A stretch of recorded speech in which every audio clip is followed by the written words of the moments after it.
The Fan.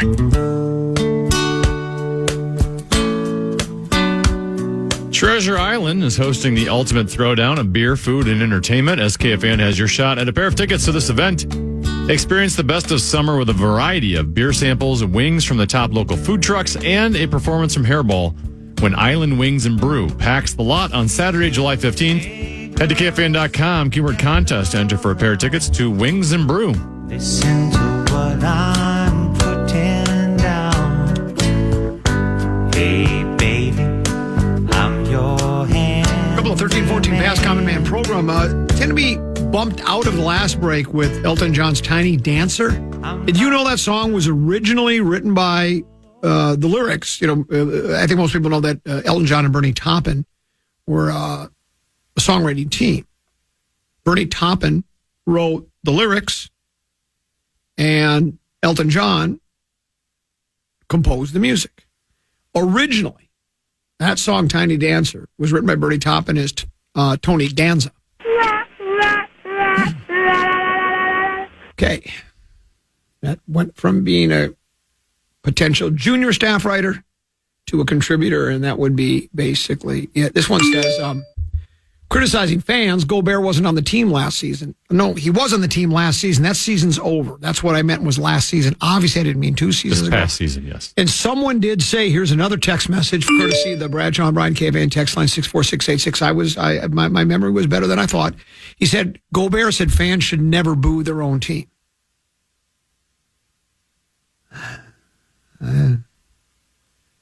I'm sorry. You know, that's like, you know, there's no such thing as failure in sports. Boy, these guys want to get coddled nowadays. 534 is brought to you by our friends at Casey's. Casey's here for good. Time now for 5 questions. Well, actually 3, but 5 sounds like more than 4. Brought to you by Casey's General Store. Casey's here for good. Question number 1. Straight up. Cash in, cash out, cash in, cash out, cash in, cash. I said, All Vikings, let's win the game. You'll hear us yell for more. It's now time to take an in-depth look at the state of the skull. Tyler Greenewalt of Yahoo Sports wrote a story titled NFC Post-Draft Team Needs. And for the Minnesota Vikings, NFC post-draft needs. For the Purple, he has cornerback as the biggest need. Here's what he wrote. We got 20 of them on the roster. He said, Minnesota had one of the worst defenses in the league this past season, and while the Vikings did make upgrades this offseason, that unit still needs support. The secondary remains the biggest need after the Vikings seemingly promoted backups Andrew Booth and a Caleb Evans to starting roles and drafted Mekhi Blackman in the 3rd round. A good veteran would help here. He says possible fix, sign someone like Marcus Peters, Eli Apple, or Casey Hayward. Common, do you agree that cornerback is the Vikings' biggest post-draft need? I think their team's pretty solid. There's a couple spots they could use some help. Couple offensive linemen, 3 defensive linemen, couple of linebackers, 4 defensive back. I still think as we approached the draft a couple of months ago, the numbers don't lie. They were awful defensively last year. They were just awful. They were one of the worst teams in the league. And I know everybody wants to think it was Ed Donatel. We have an all-pro defense at every position, except it was Ed Donatel's fault. It might be the personnel rather than Ed Donatel. It might be the personnel rather than Ed Donatel. And they have some unproven youngsters, and then they did via free agency picked up 2 or 3 defensive backs that I think have had some success. They're NFL players, but they're not names that wow you and go, whoa, we just got a shutdown corner out of nowhere. How about that? We didn't get the next Deion Sanders. So I do think the secondary is a concern. I think most people, and maybe the franchise themselves, are convinced it was because of Ed Donatel and that the personnel is just fine. That, yeah, sure, we need to upgrade in a few spots, and I'm sure they think they did. I'm sure they think they're counting on also Lewis Seen and Booth, right? Those are the 2 guys who were drafted 2 years ago, and they both had very little playing time because of injuries. They're hoping those guys are healthy, and they're hoping they can contribute to this year's team like they were hoping they could contribute to last year's team.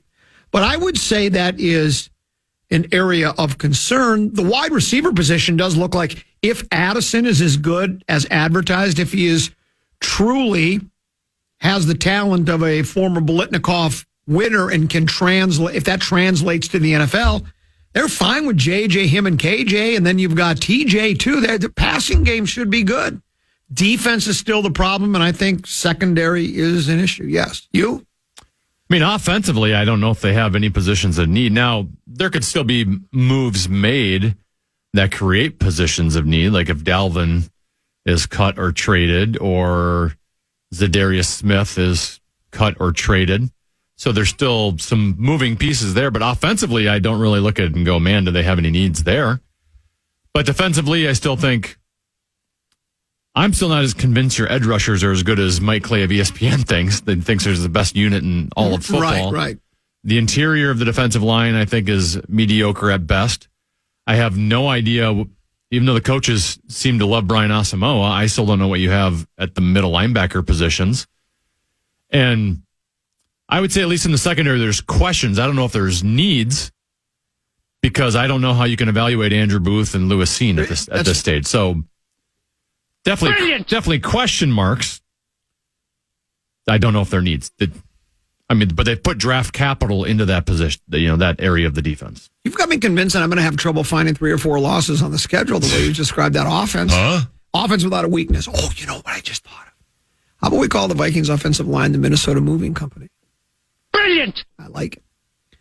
Who would have thought we would have gone through that whole conversation without talking about the offensive line? It's so weird. Yeah. After the last 6, 7, 8 years. Yeah. I'm still convinced they're a great offensive line, but I think they are better than been in the last 6, 7 years. Yeah. Question number 2. And now it's time to go in the trenches. More schedule leakage. The Kansas City Chiefs will begin the 2023 NFL season with a game against the Detroit Lions on September 7th at Arrowhead Stadium in that traditional Thursday primetime season opener for the defending Super Bowl champion. The Chiefs are planning to unveil their banner that night, marking their Super Bowl victory over the Philadelphia Eagles. Comment your thoughts on the Lions being chosen as the opponents for the Chiefs to begin the season in the primetime season opener. It's either one of two things, Kennedy. Either the roar has been restored or this has disaster written all over it. And I think it's got disaster written all over it. I'm telling you, everybody's so excited. That's why the NFL schedule makers did that. The resurgent line. I mean, and it's a cool story. You have a team. They have, believe it or not, they have a rich history. But you have to start in 1957 and go backwards to get to that history. They have 4 NFL champions. In the 50s, they were one of the best teams in pro football. There were only 4 teams in the league, but they won 4 world championships during the 50s, and then they added I think they added a 5th back in like 1935 when they were the Portsmouth Spartans or something like that. And there's 9-8's not a great record, but for the Lions, it's like give Danny Campbell a lifetime contract and build a statue out in front of the litter box. It's unbelievable. But I'm not convinced that this team is like, the only thing they have going for them is the NFC, the entire NFC, and we've talked about this off and on ever since the season ended. Looking forward, all the best teams appear to be in the AFC, the very best teams. Philly's going to be strong, and then San Francisco should be strong. Maybe Dallas. Maybe Dallas. And then Philly, San Francisco, maybe Dallas, and then Philly. So that's it. So it's kind of wide open now. Some people would say, why are you disrespecting the Vikings? They were 13-4 last year, bringing back most of what they had last year, adding something. And, of course, we have B-Flow now as a defensive coordinator, and the evil Ed Donatel has been shown the door. So you could say that Viking club, I mean, it's a great time to be in the NFC. And if the Lions really are a new and improved kind of a ball club, yeah, they'll give people the run for the money. But at Kansas City opening night, you want me to give you a prediction right now? KC 30, Detroit 10. And you know how Detroit will get their last? You know what? You know how they're going to get that 7 points? Kansas City defensive backs will be waving at gals in the crowd like late in the fourth quarter, and all of a sudden they'll look and go, "Whoa, they're winning! Go ahead and let them get a garbage time touchdown." That's how they're going to score. I'm going to predict it now. Kansas City 30, Motor City Kitties 10. Would you say the Chiefs in the Pat Mahomes era would be considered a dynasty? Closest thing to it. Was it so? true? Do you think maybe this game is a passing of the dynasty baton? Is Mahomes passing into the Detroit Lions? Remember when I was giving you brilliant? How about this? Imbecile. Idiot. Moron. What a Morris. Yeah, not ready to go that far? Yeah, not ready to go that far. I'm going to call it the baton game. Okay, we'll We're call passing it the baton. Oh, how cocky do you think I'll be on the next day, Friday at noon, if the Kitties stomp all over the Chiefs? It'll be a statement game. It'll be a statement game. And that's it for today's edition of 5 Questions. Well, actually 3 questions, but 5 sounds like more than 4. Brought to you by Casey's Here for Good. Medium soft drinks all summer long. Fountain drink.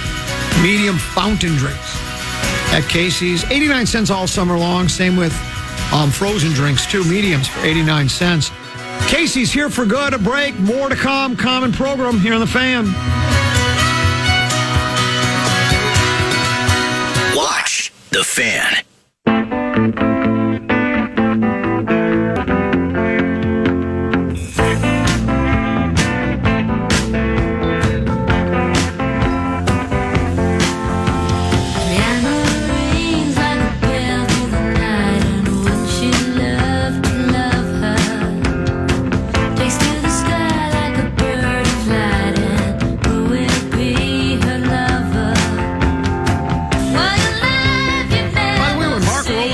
Joins us just before 2 o'clock tonight. Will you remind him that, speaking of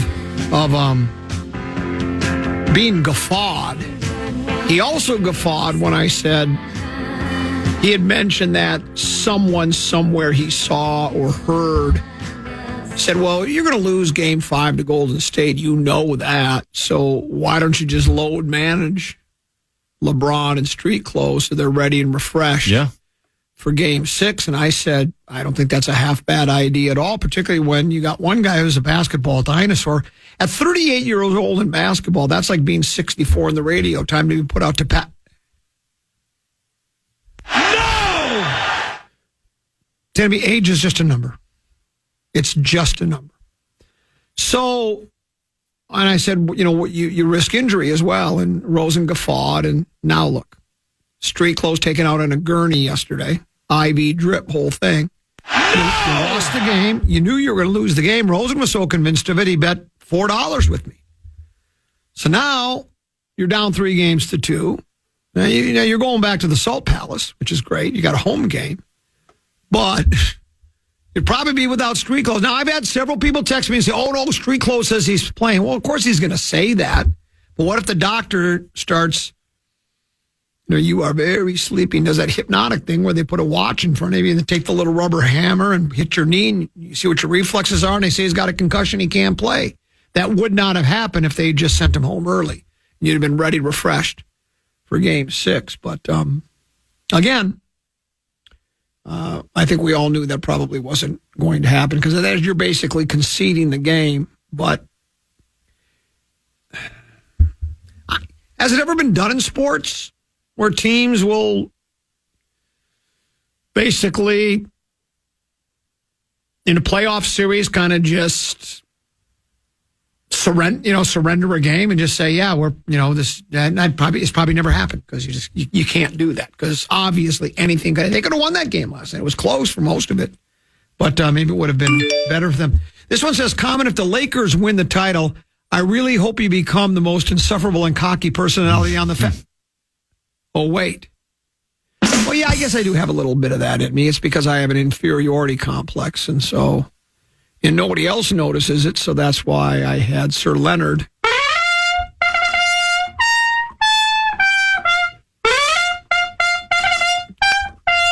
Put that together for me. How about,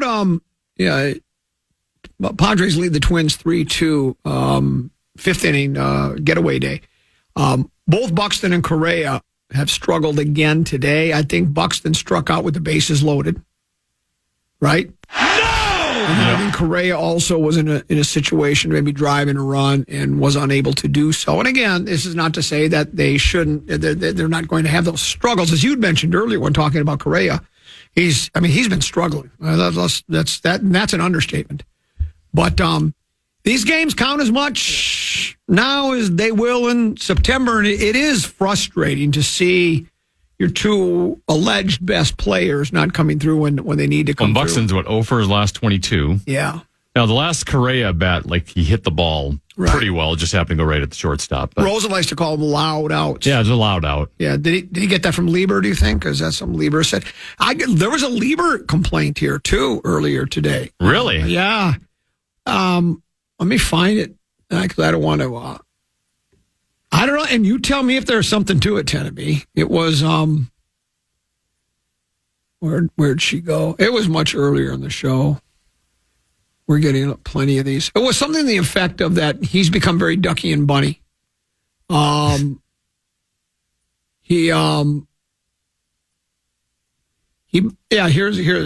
right here.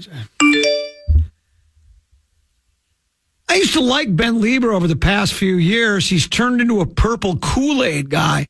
It's unbelievable. He's predicting the Vikings will go 6-0 in weeks 8 through 14. Wow. Why did he pick on it? Does he know the entire schedule? He might. He might already know the entire schedule. I mean, he's kind of a family member, extended family member. He's plugged in. Well, I'm a family member, but I'm like a second cousin, three times removed. The ones we do know of for sure, at least from what I've seen in the schedule leak, and tell me if you've heard others. New Year's Eve, we will be at home against Green Bay. And I've also been told that we will play Detroit twice in a 3-week period. Those are the only leaks that I have Minnesota Vikings in regards to the Minnesota Vikings. Have you heard anything else? Has anybody else I haven't seen anything? any journalists post anything. Okay. You get some... kind of fake Vikings insiders on Twitter sure. that you don't know how legit they are or not that will post stuff. But in terms of your Gesslings and your Seiferts and those types of people, I have not seen anything. Well, the Kitties twice in a 2-week period, that was told to me by somebody in this building. Oh my gosh, you are above average at that. We're only the radio home of the Minnesota Vikings. You're reporting it. I'm reporting. Yeah, I guess I'm going to say that. I'm reporting. Here's what I don't like about the playing the same team in your division twice in a 3-game stretch, 3-week stretch. What if one of the teams has a significant injury for that stretch of the season? Those are huge division games, right? If you were to break up Detroit's games between one in October and one in December, at least the odds of you having a significant injury affecting the division race doesn't happen as often, though, of course, there are major injuries that are season-ending stuff. But if Kirk Cousins suffers an injury right before the Lions game, then all of a sudden he's got to miss 3 games, and 2 of them are against the Lions. That has a huge impact on the division race, more so than just a typical injury would. I don't know if that deserves a brilliant. Do we have something below brilliant? Pretty smart. How about pretty smart? Because we have imbecile, idiot, moron, and what a Morris. I wonder on the other end of that scale is brilliant. What's the brilliant scale? Yeah, what's the brilliant scale? There's genius and brilliant. And let me throw this at you real quick, Tenneby.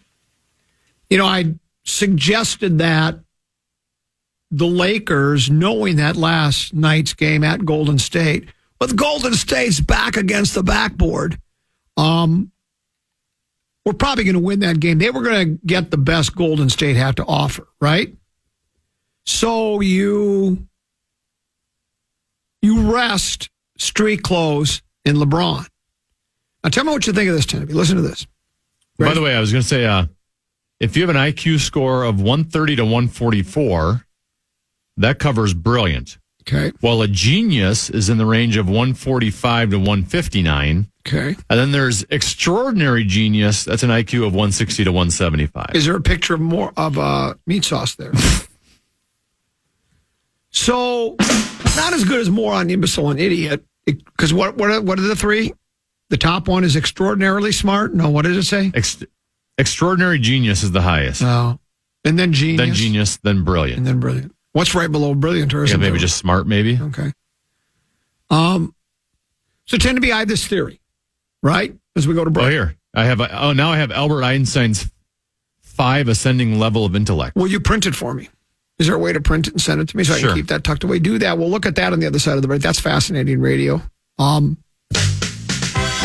So, Timmy, I suggested you rest street clothes and LeBron, because you weren't going to win last night anyways, right? Have them ready for Game 6. How about this? If you're the Warriors, you just concede Game 6, because you know you're not going to win, and then you're ready and refreshed for next season. We'll break. We'll come back. Mark Rosen's 25 minutes away here on the Common Man program on The Fan. KFAN, The Fan.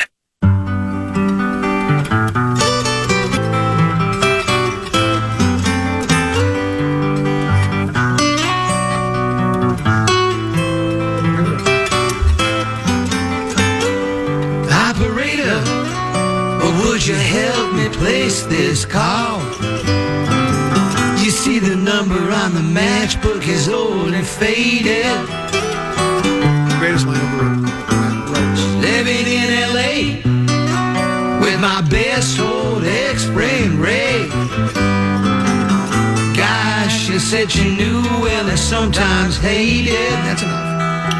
Always leave them wanting more. A little bit more. Isn't that the way they say it goes? Oh, let's forget all that. That's exactly how Dylan would say that. Let's forget all that. So, Genevieve, I looked at my own scale. I think you were looking at the Albert Einstein scale. I was looking at another. Right below brilliant is... Well done, young man. That's right below brilliant. On the intelligence scale. After brilliant, it's... That's not the way it feels. It's... Well done, young man. So, we were talking earlier, Tenneby. I posed this question to you. You didn't have a response to it, and I didn't either. But I think I do now. As a professional team, in any sport, at any time, basically just surrendered a game to the opposition in a best-of-7 series, best-of-5 series, basically going, we're not going to win the next game anyways, so we'll just rest up to fight for another day. I think I found a time. It's when the Wild started Flower in Game 2 of the National Hockey League Western Conference quarterfinal series. It's funny stuff. Which year? Well, wait now. Whoa. Wait now. I really think the Wild have made such great goaltending decisions in the playoffs. It has nothing to do with their first round exits. Twins, I think it was yesterday, sent Miranda Yes. to St. Paul. That was strictly a money-saving decision when the Twins moved their AAA team from Rochester to St. Paul. They don't have as far to travel, it's 7 miles. And I know Rochester's only 60 down the road, down Highway 52. Gas money the way it's been. Gas money the way it is. And Cheaper Uber. Yep, cheaper Uber and, insurance, and having a baby costs a lot of money, and then heaven forbid there's complications. You don't have insurance. Where's your next check coming from? Do they have room in St. Paul for Correa and Buxton? Because I just telling you, these guys are just awful. They're just, and again, I'm sorry. You're right, Tenneby. I know it's a long season. It's 162 games. And they have ups and downs and highs and lows and everything in between. And if you remember, Correa struggled really almost the first 2/3 of last season. Certainly in the first third. Second third got a little better, and then he went on a tear. Maybe not this kind of struggle. Oh, that's it. And he he just fanned harmlessly, swinging at pitches that are completely out of the strike. I mean, I wouldn't even swing at a pitch like that. How can you get fooled by a pitch that's 4 feet outside in the dirt that bounced about 6 feet in front of home plate? You can't be fooled by a pitch like that. Buxton struck out with the sacks full earlier today. Didn't you mention he's like over 22, 23, 24? For his last 22? Yeah, this is not going well, and every game counts, but we'll just kind of wait and see. I wanted to talk hockey with you briefly, wild hockey. Really? Well, yeah, only because, Billy Guerin, the general manager of the Wild, created, he made some headlines locally when, were you gone when Russo? No, I was here for that. You were here for that. So Yep. Russo basically said, The press conference. Right, the press conference said something to the effect of, I get over the hump. What hump? And Guerin was very annoyed by the whole thing. What hump? Yeah, and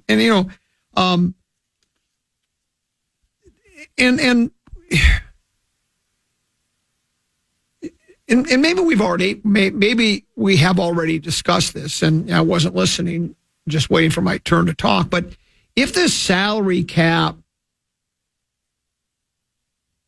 hell we're in, however you want to describe it, limitations, is another 2 years to go.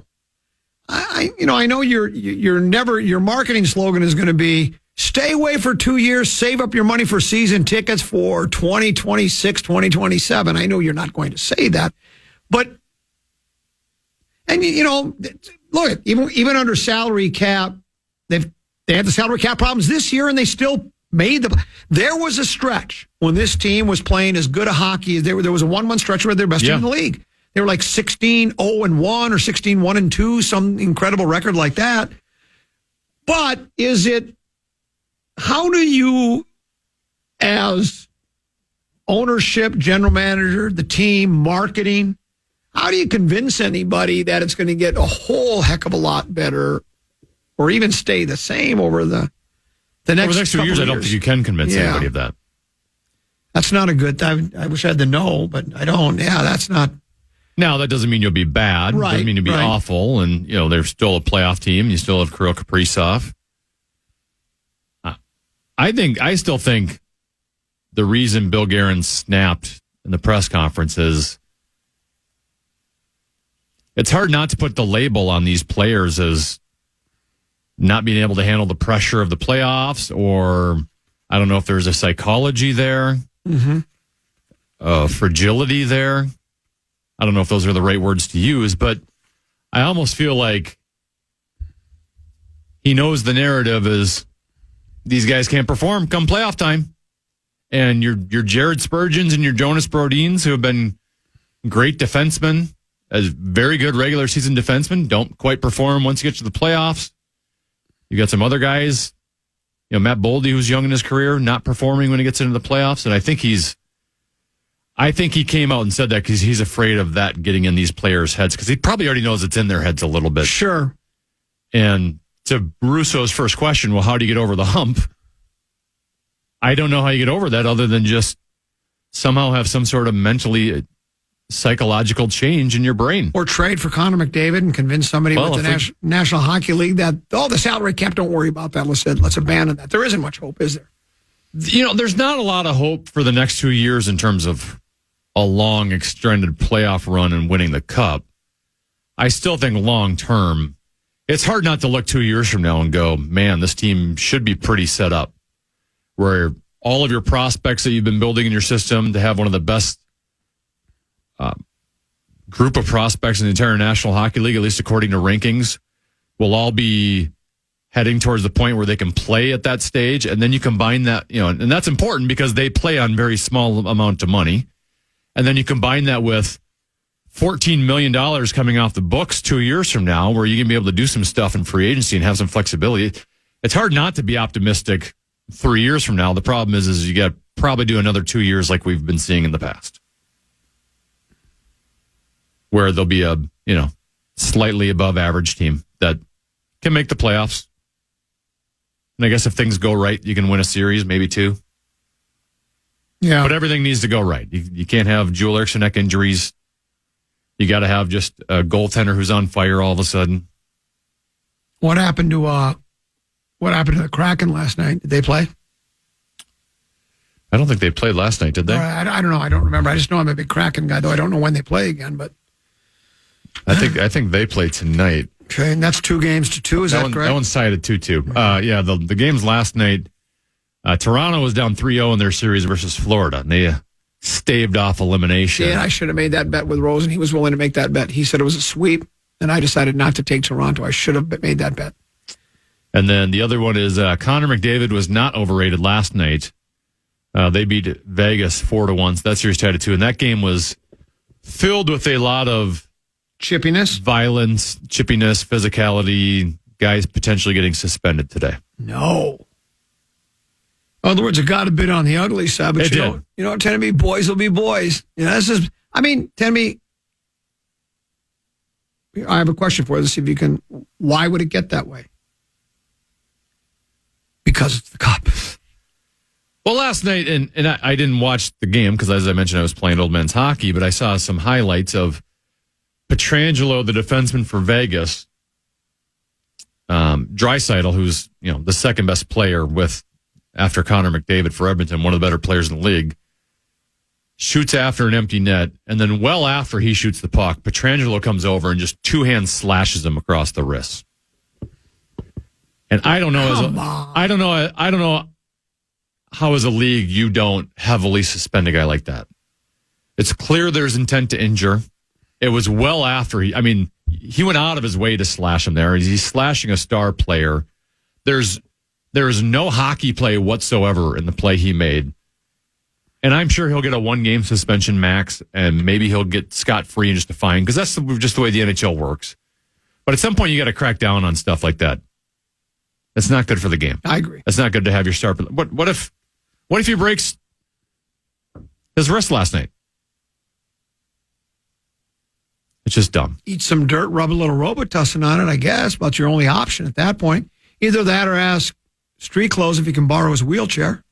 It's one or the other. Of course, that wheelchair doesn't have a lot of traction on the ice. You'd have to get some snow tires for it or something. Those Blizzaks, maybe studded. Maybe put some chains on them. I don't think the steel belted radials would work. So, you know what I like more than anything, Teneby? I've been saving this up because I like to end this hour number 2 in a crescendo before we bring Rosen in. NFL Power Rankings post-NFL Draft. NFL Power Rankings post-NFL Draft. I turned to The Athletic. You're familiar with it. I am. Yeah. Just started a couple weeks ago, I think. It's a online sports. Is your whole life just sports? Are they doing well financially? Do we know? Do we have any indication? I don't know. You'd have to go to some kind of like the Wall Street Journal probably to find out, right? Or Inside Business. Because I do wonder how they're doing, because it was a pretty bold experiment. I thought it really had never been done before. They were trying to almost do like an ESPN of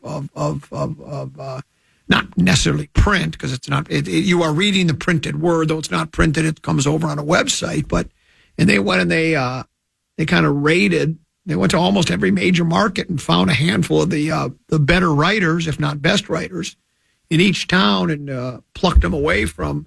Zulgad was with, or not Zulgad, but Russo was with the Star Trib, right? Johnny Krasinski was with Associated Press. Yep. Who else is writing for them? Aaron Gleeman was a blogger. He was a blogger. So they, and I guess blogger is not quite the same as plucking somebody from a that's with an established news gathering organization, but which they've now started to do. Right. Like for Russo plucked Joe Smith from Tampa Bay. Right. But the Athletic came up with their NFL Power Rankings. They do have the Kansas City Chiefs still as the best team in pro football. That always makes sense. Until you're dethroned from winning the big game, or you start the season poorly and it's not as good as it once was. As long as Pat Mahomes is the quarterback and Andy Reid is the head coach, they'll be top 5 every year. Bungles, Eagles, Bills are your next 3. Bungles, Eagles, Bills. And you could actually have taken those three names, put them in a hat, and drawn them out, and I wouldn't argue. Instead of Bungles, Eagles, Bills, you had Bills, Eagles, Bungles. I'd have said, yeah, I guess that's okay. I mean, it's almost a horse apiece, 6 of one, a half dozen of another with those clubs, right? Then you start to go, okay, where are we now as far as teams go? Who do you think they had at number 5, Tennessee? San Fran? No. Let me give you a clue. Football Fabio. Oh, come on. Jacksonville? They've got Jacksonville as a number 5 team. And I thought the same thing when I thought that. I mean, look, he took a major, wasn't this his second year?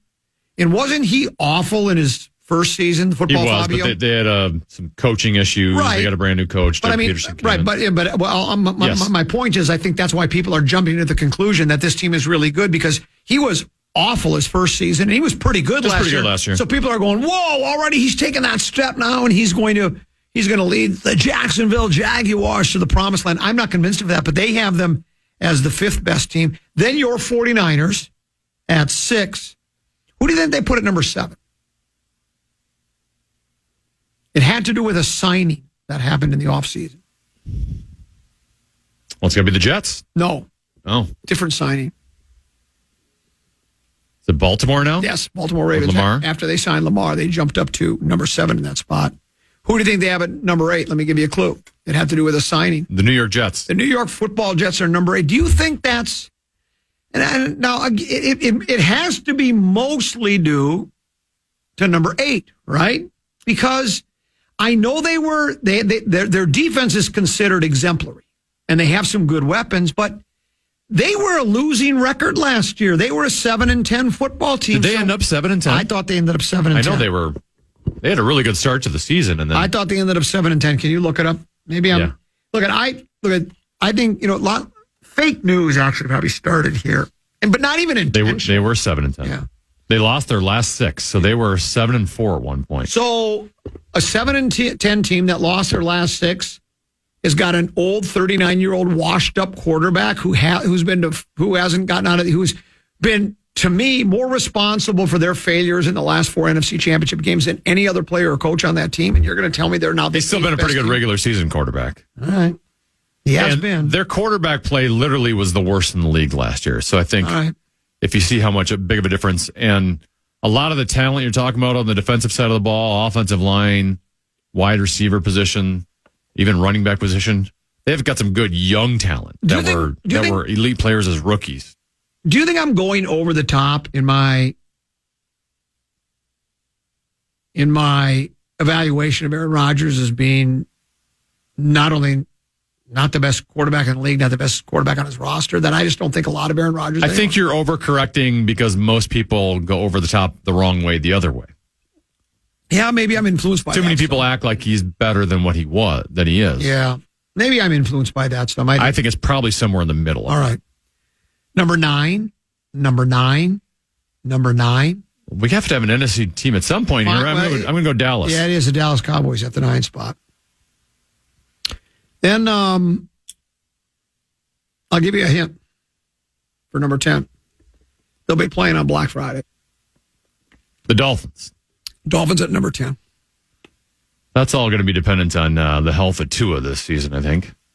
Well, and let me ask you this. I'm not paying as close attention to Miami football as I once did. I paid really close attention when Garo Upremian was their kicker. Is Tua, even before, prior to the injuries, I know he had moments. Was he destined to be he's not destined to be like Burrow, Allen, Mahomes, like, is he? No, but I mean, he was what was he drafted like? He was drafted top 5, top 6 in his class, was he not? Was he top 2, top 3 pick? Right. He wasn't. I think Burrow was number 1 that year. He wasn't considered to be Burrow. And even last year, before he got hurt, I don't think he's ever elite quarterback territory. But he was having a pretty good season until all the head injury stuff. And it helps when you have 2 extremely fast, extremely talented wide receivers in Tyreek Hill and Jalen Waddle. And they also have what I think people would consider a pretty bright coaching mind in Mike McDaniel, who came from San Francisco. If If you're waiting for me to say the Minnesota Vikings, we may have to wait till the next break. I was going to say, I would think the Lions would be picked over them. Yeah, well, we got the Seahawks at 11. Yeah, I was going to say Seattle. Chargers at 12. Always the most overrated team. You've said that before, and I tend to agree. And then Lions at 13. Motor City Kitties, 13th best team. Our first NFC North team. Yep. Then it's the Steelers at 14, Giants at 15, Vikings at 16. Yeah. And then... I think that's about right. We don't have an NFC South team in there yet, do we? No. Green Bay at 20 with a new quarterback. Here's what I'm going to tell you. Boy, they don't think the Bears are very good. They got the Bears at 26. And I know they were terrible last year, but boy, they had a lot of draft picks. Here's what I'm going to tell you, and I'm probably going to be in the minority here. What was I going to say? I think Jordan Love's going to be pretty good. Do I think he's going to be the next combination of Favre and Rodgers? That'd be hard to match that. That'd be the try. But I think there are people that are licking their chops and going, boy, are they going to struggle now? They had Favre and Rodgers for all those years. Now they're just going to have the next Christian Ponder. My guess is this kid's going to be a pretty good player. But, I don't know. He's been in the league for a while right now. I mean, it's not like he's not going to know the offense or anything. It's a hunch on my part. It's nothing more than a hunch. I'm just saying it's a hunch. I think he's going to be a pretty good player. He was a first-round draft pick. Yeah. I think he's got, and we'll see if he lives up to that. Let's pause. Let's come back. The legendary one, Mark Rosen, I just watched him enter Master Control Studios. So he'll join us next for an hour here on the Common Man program, right here on the Fan.